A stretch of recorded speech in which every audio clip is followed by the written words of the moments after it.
देखिए, आज गुरु पूर्णिमा का शुभ अवसर है और गुरु पूर्णिमा के शुभ अवसर पर हम आए हुए हैं यहाँ अपने शास्त्री गुरु जी के पास और उनका नाम है श्री रोहित महाराज शास्त्री जी। उन्हीं से रूबरू होकर चर्चा करते हैं और इस गुरु पूर्णिमा पर्व के पावन अवसर पर पूछना चाहते हैं गुरुदेव से कि गुरु पूर्णिमा क्यों मनाई जाती। पंडित जी, हमारे चैनल में आपका बहुत बहुत स्वागत है। सबसे पहले तो मैं ये जानना चाहता हूँ कि गुरु पूर्णिमा क्यों मनाई जाती है।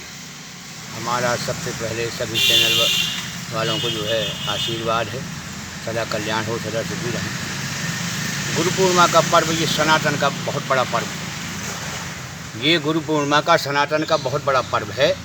इससे बड़ा पर्व और अपने हिंदू सनातन धर्म में कोई दूसरा नहीं है अपने हिंदुओं के बीच। इससे आदमी के जन्म की और शुरुआत होती है संस्कारों में। गुरु अगर नहीं है तो संस्कार विहीन माना जाएगा पुरुष भी।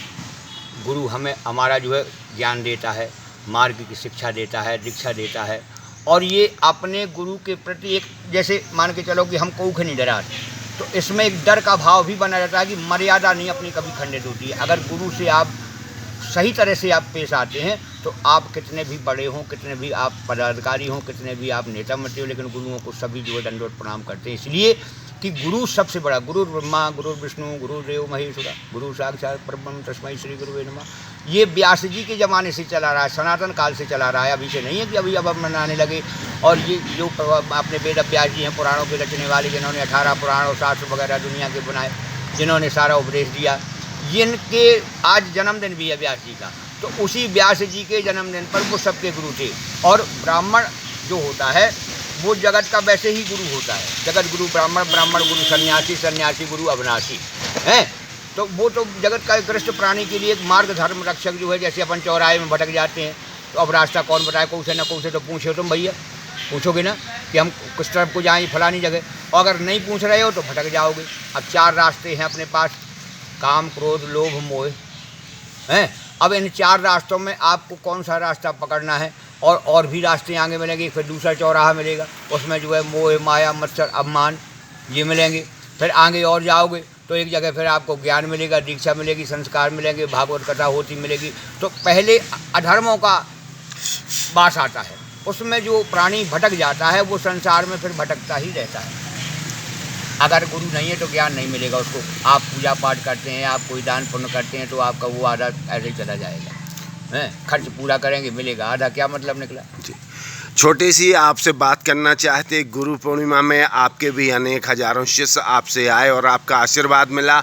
आप शिष्यों के लिए जो बीच बीच में व्याधियां आ जाती हैं या ऐसे कोई ग्रह नक्षत्र जो उन्हें परेशान करते हैं, आपके सानिध्य और आपके आशीर्वाद से दूर हो जाते हैं, तो आप बताएं, अपना मोबाइल नंबर बताएं और क्या पूजा करनी चाहिए, किस समय आपसे मिलना चाहिए।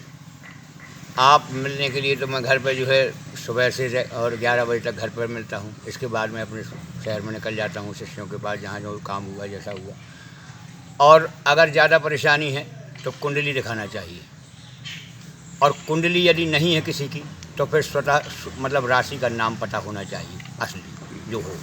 उसके आधार पर देखा जा सकता है कि कौन सा ग्रह कब चल रहा है। ग्रहों का एक मंडल होता है। ये ब्रह्मांड में ग्रह घूमते हैं 24 घंटे। अब 24 घंटे घूमते हैं, किस गति से कौन ग्रह आपके सामने आ जाए वो वैसा ही प्रभाव देता है। और कुंडली के ग्रह स्थायी होते हैं। उन्हीं स्थायी ग्रहों के अनुसार देखा जाता है कि कौन ग्रह कितने टाइम तक चल रहा है, कौन ग्रह कैसा चल रहा है।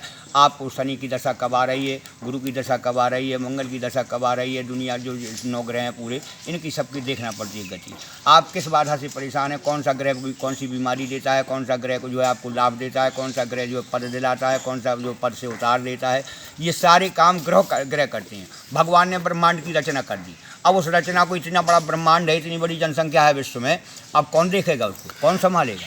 तो उसको संभालने के लिए ग्रहों को सौंपा गया कि ये जो है सब पूरी रिपोर्ट बनाते हैं पूरे जीवन। गुरु पूर्णिमा में अगर कोई शिष्य अपने गुरु जी के पास नहीं जा पाते हैं या उनके दर्शन नहीं कर पाते हैं तो छोटा सा उपाय उनके शिष्य के लिए क्या होगा। उनके लिए ये है कि वो अपने घर पे ही अगर गुरु की फ़ोटो रखे हैं, प्रतिमा रखे हैं और नहीं रखे हैं, यदि नहीं है तो अपने गुरु का स्मरण करके घर में पूजा पहले नंबर गुरु के नाम के ही करेंगे।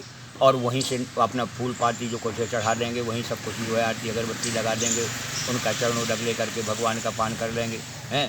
वही सब होता है। तो ये घर में अपने कर सकते हो। अगर नहीं आ सकते हैं किसी कारणवश तो ऐसा नहीं है कि हम अब नहीं जा पा रहे हैं, कोई ऐसी बाधा है, कोई विघ्न है, तो अपने जो है फ़ोन से बात कर लो। अब तो कल फ़ोन चलने लगे हैं, पहले तो फ़ोन नहीं थी, तो फ़ोन से बात कर लो, अपने फ़ोन से आशीर्वाद ले लो। ये भी हो सकता है। घर में पूजा कर सकते हो। ये ज़रूरी नहीं है कि भैया नहीं जा पाए तो अब नहीं जा पाए, आगे पीछे मिल लेंगे, मिल तो लेंगे, मिलते ही रहते हैं, तो कभी भी मिल सकते हैं, ऐसा कुछ नहीं है। फ़ोन से बात कर सकते हैं। जे थे देखिए, ये थे हमारे पास, हमारे साथ हमारे गुरुदेव श्री रोहित महाराज शास्त्री जी, जिन्होंने बताया कि पुराणों के अनुसार इस प्रकार गुरु पूर्णिमा मनाई जाती है और व्यास जी के जन्मदिन भी आज है। सभी शिष्यों को अपना आशीर्वाद दिया है। हम चैनल में इनका बहुत बहुत स्वागत करते हैं और सभी भक्तों के, सभी शिष्यों से इनको मिलाने की कोशिश की है। अगर किसी को कोई समस्या है तो हमारे गुरुदेव से संपर्क करें। नमस्कार।